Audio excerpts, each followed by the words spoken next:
Hey, welcome back to Woodruff Woods. I'm Darren and you're watching Woodruff Woods. Hey, so today I'm down here in the wood yard. I've got a flight later today, headed out to Seattle for a few days. I'm gonna be doing a labor contract out there with one of our unions. So hopefully that goes well. Hopefully it goes better than the auto workers discussions. I'm quite certain it will. But today I thought, you know what, before I go, I'm gonna run a few more logs through that processor. I'm really loving this processor, and I'm going to show you a couple of things that I really love about this processor. And I'm going to tell you, I was a little bit anti-processor coming into this, and one of my discussions with Brad at Firewood at the Furnace, we were talking about, you know, you just need to have straight logs, and you know, you really can't process everything through it, and it has to be the right size. I'm going to tell you, with this brute force, it doesn't really matter. But I will show you what does matter as you put the logs in and what I've experienced. So I'm going to turn the camera, get behind it, and show you what I mean. So as you can see, I got a locust log here, and I've got two there. One of those, that was a runner down there underneath the pile here. So that one we'll probably get on here today. But stuff like this is what gets you on this processor. Anything that sticks out like that, the little nubs of the branches. And you know, I find that, you know, when I cut a tree, I tend to take these off, like right here. I get a little bark with it, you know, take a little bit of wood with it. But you know, when they go through, this one looks like it actually went through a feller buncher, and it didn't get all of it. You know, you can see this one's frayed up pretty good. So what I'm going to do is I'm going to take the 550 XP and just zip these off real quick. Then they'll be ready to go once I have the processor up and running.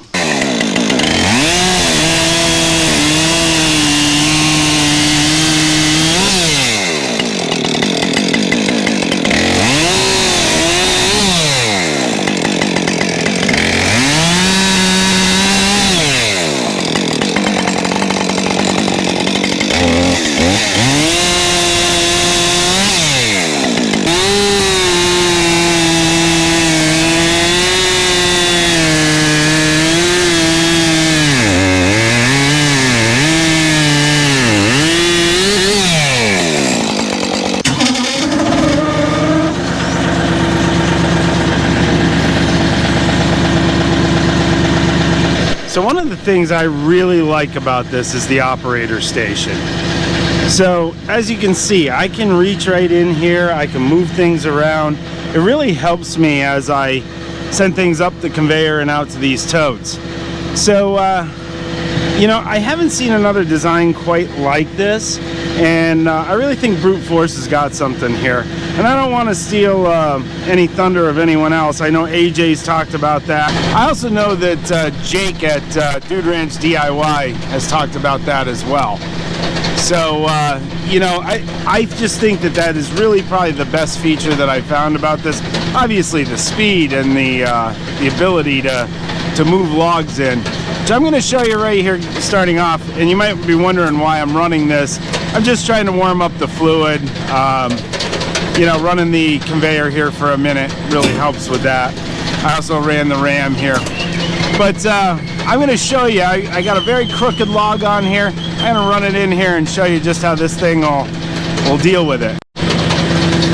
So as you can see, that log that's in there is pretty crooked. So I'm just going to move. Oh, I got one that fell out. I'll have to deal with that. So I'm going to hold that there. I'm going to move this forward a little. And as you can see, I'm going to run into a problem. It's going to hit here. So I just got to get it rolled up and into place.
I've shut down the processor, but I'll just turn you around and show you just how fast this is. So just, I don't know what we were, maybe 5 to 10 minutes, we did all of this. So, you know, much faster than you can do it, you know, the traditional way. But, you know, I'm loving this thing. I am going to cry when it leaves. AJ is going to be having this machine at the Paul Bunyan show. And while I'm talking about Paul Bunyan, I'll just say, I'm not sure if I'm going to make it. It really depends on my work schedule. Usually I schedule vacation for that time, but I didn't schedule it this time. I knew I had a couple of work things going on. I have some significant travel ahead of me. So, yeah, as I sometimes say to you that watch my channels, you know, my idea of a good weekend is not spending it in a hotel room. So, so we'll have to see. I'd really love to see everyone, and that's a great show. So, who knows? AJ told me he has an extra room if I need it, so I just may climb into his truck and ride out with him with the Brute Force 1824 in tow. What I'm going to do next, I'm going to fix this log here. I'm not really sure what I'm going to do. I might have to take that locust off of there. And one of the problems with my tractor is I can't reach real high like you can with an excavator. But I'm going to do that. I'm going to move a couple of those totes out, maybe pick up a little bit of what's on the ground there, and get this loaded up again.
So you may have noticed that the split force is gone, and I got to tell you, Lisa and I were disappointed to see that go, especially her. She really liked that thing. I do appreciate AJ letting me have the opportunity to run that for a few months. It's a great machine. Honestly, if you're doing bundle wood, you got to look at the split force. It really is great, and attached conveyor makes a world of difference. As a matter of fact, it's got me thinking about what I do in terms of a conveyor when AJ's equipment's out of here. But anyway, Lisa has graduated once again to the good old trusty county line. That way she can start its electric start. And you know, the brute force, she's not comfortable towing that around, so we let her use this, and it's been working great. She did say that she couldn't believe how much slower things were without the split force 1116. I think that's gonna wrap it up for Woodruff Woods today. As I said, I gotta go catch a flight. I still need to pack, take a shower, and download this video so I have something to do on the airplane. So that's it, and we will catch you on the next one.